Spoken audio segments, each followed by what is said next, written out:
नमस्कार दोस्तों, आशा करता हूं कि आप सब लोग स्वस्थ होंगे, खुश होंगे, प्रसन्न होंगे और जीवन में संघर्ष करते हुए आगे बढ़ने का प्रयास कर रहे होंगे। दोस्तों, यह जो वीडियो है मुख्य रूप से विज्ञान केस को समर्पित है।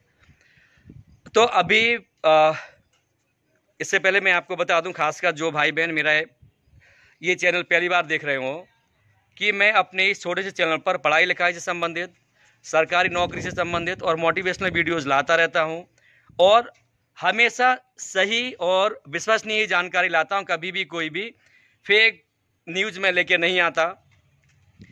और आप लोगों का बहुत ही प्रेम मुझे मिला है, उसी की वजह से मैं अपने 1000 सब्सक्राइबर पूरे कर पाया और मुझे पूरा भरोसा है कि जल्दी ही मैं अपना जो 4000 घंटे का वॉच टाइम वाला क्राइटेरिया है वो भी पूरा ज़रूर कर लूँगा। दोस्तों, जो विज्ञान केस है उसमें कल सुनवाई है, कल 11 जुलाई को।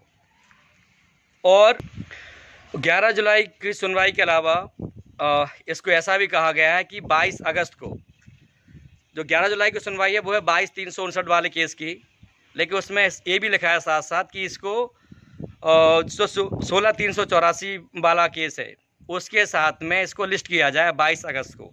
तो दोस्तों, संभावना तो ये भी है कि कल ही सुनवाई हो जाए और अगर कुछ और भी बचा रहा थोड़ा बहुत काम तो उसे फिर 22 अगस्त को पूरा कर दिया जाए। ये मैं अपने अनुभव से ही बोल रहा हूँ, इतने दिनों से इस केस को देख रहा हूँ। ये कोई वकील साहब या जज साहब का कमेंट तो है नहीं। तो उम्मीद ये करते हैं कि हमारा केस ज़्यादा से ज़्यादा 22 अगस्त तक निपट जाए और 22 अगस्त तक निपट जाए। ये तो मैंने आपको कोर्ट के बारे में बता दिया। और इसमें एक चीज़ और मैं बता दूं कि हमें राजनीतिक सहयोग भी मिल रहा है, हमें मतलब विज्ञान वालों को राजनीतिक सहयोग भी मिल रहा है, क्योंकि इससे पहले विधानसभा में यह प्रश्न पूछा गया था कि जो माध्यमिक शिक्षक है, आपने जो माध्यमिक शाला है उसमें कितने शिक्षक रखे हैं। तो जो शिक्षा मंत्री जी हैं उन्होंने कहा था कि जो माध्यमिक शाला है उसमें हमने 3 शिक्षकों को रखा है और उसमें 1 शिक्षक विज्ञान का भी है। तब अब जो प्रश्न पूछा गया है, ये मैंने पहले बता दिया, पहले पूछा गया था कि विज्ञान को आपने कम पद क्यों दिए। तब सिर्फ इतना बताया था कि नहीं, हमने कम पद नहीं दिए हैं, हमने विज्ञान को 30 नंबर पर रखा है और हर माध्यमिक विद्यालय में 1 विज्ञान का शिक्षक है। तो अब जो प्रश्न पूछा गया है विधानसभा में, आप स्क्रीन पर देख सकते हैं, इसमें यही पूछा गया है कि अगर 3 श्रेय पद मतलब 3 स्थानों में विज्ञान को स्थान दिया गया है तो आपने गणित को तो 1312 पद दे दिए, फिर आपने विज्ञान को 50 पद क्यों दिए हैं। तो अब जो इस प्रश्न का जो जवाब है यह विधानसभा में मांगा गया है और पूरी उम्मीद है कि सभी डीयू को लेटर भी लिखा जा चुका है। आप इसमें देख सकते हैं जो जिला शिक्षा अधिकारी उन सभी को लेटर भी लिखा गया है कि किस विद्यालय में कितने विज्ञान के पद खाली हैं और या भरे हुए हैं, यह सब जानकारी मांगी गई है। तो हमें ये राजनीतिक सहयोग भी मिल रहा है और उसके अलावा जो कोर्ट है, कोर्ट में भी हमारे वकील साहब ने अपनी बात रखी और वहाँ भी यही बताया गया कि जो, हालांकि अभी जज साहब के पास शायद इतना समय नहीं था, उन्होंने पूरी बात नहीं सुनी, लेकिन हमारे वकील साहब के पास बिल्कुल ये पूरा का पूरा जो लीगल राइट है कि आप मुझे बताएं। नोटिफिकेशन में आपने लिखा है कि माध्यमिक शाला में बायोलॉजी वही पढ़ाएगा, विज्ञान वही पढ़ाएगा जिसके पास zoology, botany, chemistry, bio informatics, biotechnology आदि जो सब्जेक्ट हैं उनमें से कम 2 सब्जेक्ट हों। तो आप मुझे बताएं, जो मैथ वाला है, मैथ वाला तो सिर्फ और सिर्फ उसके पास एक ही सब्जेक्ट है केमिस्ट्री, दूसरा सब्जेक्ट तो है ही नहीं। तो फिर मैथ वाला कोई व्यक्ति माध्यमिक शाला में विज्ञान कैसे पढ़ा रहा है। तो सरकार के पास अपने ही जो नियम है उसी का जवाब देने के लिए कुछ भी नहीं है। तो दोस्तों, विज्ञान में जो जीत है वो 100% फाइनल है। अब रही बात यार लेट की, बिल्कुल लेट हो रहा है और ये कहा भी जाता है कि देर से मिला हुआ न्याय अन्याय के समान होता है। लेकिन दोस्तों, आपको पता है कि भारत में क्या प्रक्रिया है, सब आपको पता है, तो इसके ऊपर ज़्यादा मैं कमेंट करूंगा नहीं। तो आप इतना ज़रूर यकीन मानो कि आपको दोनों तरफ से सहयोग मिल रहा है, राजनीतिक भी सहयोग मिल रहा है और दोनों के, मैं तो 3 तरह से बोलूँ, प्रकृति भी हमें सहयोग कर रही है, बायोलॉजी वालों को सहयोग कर रही है। आप मुझे बताओ, जो कोरोना आया, तो कोरोना में किसने मदद की? चाहे वो नर्सेज हों, चाहे वो डॉक्टर्स हों, चाहे वैक्सीन बनाने वाले हों। क्या यह वैक्सीन किसी मैथ वाले ने बनाई? नहीं बनाई। इस वैक्सीन की खोज की, प्रैक्टिकल किए, किसने किए? बायोलॉजी वालों ने। तो यार प्रकृति भी हमारे साथ है। प्रकृति अर्थात हम भगवान भी बोल सकते हैं, खुद भगवान भी हमारे साथ है। बायोलॉजी वाले अगर नहीं होते तो जो अभी मौत का तांडव कोरोना ने मचाया था, उससे भी भयंकर स्थिति होती। तो इसलिए विज्ञान के इसमें हमें जीत ज़रूर मिलेगी। आप लोग अपना बिल्कुल निश्चिंत रहें। बस इतना ज़रूर ध्यान रखें कि जहां भी आपसे हो सके विज्ञान के पक्ष में भी आप अपनी बात रखें और आरटीई के पक्ष में भी बात रखें कि आरटीई का उल्लंघन हुआ है, ताकि जो दूसरे सब्जेक्ट के भाई बहन हैं उनको भी पूरा का पूरा इसका लाभ मिल सके। क्योंकि बहुत सारे भाई बहन यही कहते हैं कि सर ये तो सिर्फ विज्ञान वालों की बात है, हमारा क्या होगा। तो दोस्तों, जैसे मैंने इससे पहले वाला वीडियो भी डाला था, उसमें भी बार बार बताया गया कि जो आरटीई का उल्लंघन किया जा रहा है और इसमें बच्चों की पढ़ाई पर ध्यान नहीं दिया जा रहा है इस शिक्षा भर्ती में।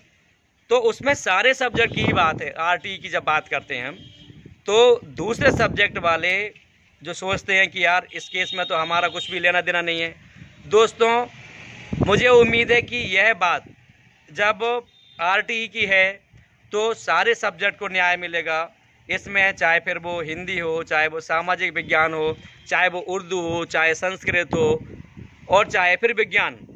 तो इसमें सभी विषयों को न्याय मिलेगा। आप अपना धैर्य रखें। यार धैर्य की बात भी मैं इसलिए कर रहा हूँ, मैं तो खुद दुखी हूँ। आप मुझे बताएं, इतनी अच्छी रैंक होने के बाद भी, पूरे एमपी में 348वीं रैंक लाने के बाद भी, दिन ना रात स्कूल में पढ़ाते हुए, कोचिंग पढ़ाते हुए, फिर अपने घर पर अपने भाई बहनों को, बच्चों को ट्यूशन पढ़ाते हुए पूरे एमपी में 348वीं रैंक लेके आया हूँ मैं, उसके बाद भी अभी तक बेरोजगार हूँ। तो दोस्तों, दुखी तो यार मैं भी होऊंगा, भला ही ये वीडियो बना रहा हूँ।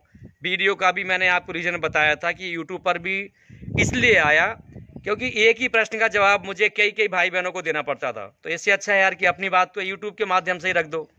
एक वीडियो बनाओ, वो वाली बात सैकड़ों और हज़ारों भाई बहनों तक पहुँच जाती है। इसलिए मैं यूट्यूब पर आया। और जो भाई बहन अभी अपनी पढ़ाई से दूर अगर गलती से गए तो प्लीज़ यार दोस्तों ऐसा मत करना। हमारा आपका सहयोग हमें इज्जत, पैसा, शोहरत किसने दिलाई? पढ़ाई ने, और यही हमें आगे भी दिलाएगी। तो आप अपनी पढ़ाई किसी भी हाल में बंद मत करना। और अभी नवोदय में भी वैकेंसी आई हैं, तो नवोदय का फॉर्म भी आप ज़रूर भरें, टीजीटी पीजीटी का। और जो नेट वाले भाई बहन हैं उन सभी से भी निवेदन है कि कुल मिला के आप पढ़ाई करते रहें। दोस्तों, हम इतने नज़दीक हैं यार सफलता के। अकेली बात वर्ग 2 या वर्ग 1 की नहीं है, बात है शिक्षा की। हम ऑलरेडी इतने पूरा, मतलब आप मुझे समझें कितना जीवन हम इसमें खपा चुके हैं। खासकर जो बहन भाई मेरी उम्र के हैं, तो जब ऑलरेडी हम 30-40 साल अपने इसमें खपा चुके हैं, तो आप तो अपने सब्जेक्ट के एक्सपर्ट बन गए कि नहीं। तो बिल्कुल ना घबराएं, कामयाबी ज़रूर मिलेगी और आपको कामयाबी आपकी पढ़ाई ही दिलाएगी। विज्ञान केस हम जरूर जीतने वाले हैं। आरटीई के हवाले से भी हमें केस ज़रूर जीतेंगे। और जो राजनीतिक सहयोग है, राजनीतिक सहयोग भी हमें मिल रहा है। और कोरोना के रूप में जो प्रकृति वाली मैंने बात की, तो प्रकृति भी हमारे पक्ष में दलील दे रही है कि भाई एक बायोलॉजी वाले ही तो थे जिन्होंने कोरोना वॉरियर बनकर सहयोग किया, समाज को बचाया। तो दोस्तों, लाभ ज़रूर मिलेगा और कामयाबी ज़रूर मिलेगी। आप लोग जब तक अपना ध्यान रखिए और अपनी पढ़ाई करते रहिए, जब तक अपने माँ बाप, भाई बहनों, बच्चों के साथ समय बिताइए और हमेशा आशावान बने रहिए प्लीज़। तो आशा करूँगा कि आपको मेरा यह प्रयास पसंद आया होगा। अगर आपको मेरा प्रयास पसंद आए तो आप मेरे चैनल को सब्सक्राइब करें, लाइक करें, वीडियो को कमेंट करें जो भी कमियां लगी हों या अच्छाइयाँ लगी हों। और दोस्तों, हम यह केस ज़रूर जीतेंगे। कल 11 जुलाई को जो सुनवाई है वो है मुख्य रूप से 22,359 वाले केस की, और 22 अगस्त को जो 16,384 वाला केस है उसकी है। तो उम्मीद तो यही करूंगा कि हमें कल ही कुछ अच्छी सूचना मिले, और अगर बहुत ज़्यादा लेट होता है तो 22 अगस्त तक ये बात जा सकती है। और ईश्वर से मेरी यही प्रार्थना है कि ये ईश्वर बहुत परेशान हो लिए सभी भाई बहनों ने। अब सभी विज्ञान वालों को भी न्याय दो। सभी जो उपेक्षित विषय हैं, हिंदी, सामाजिक विज्ञान, उर्दू, संस्कृत, इन सब के भाई बहनों को भी पद वृद्धि के साथ नियुक्ति का अवसर मुहैया कराएं। जय हिंद, जय भारत, खुश रहिए।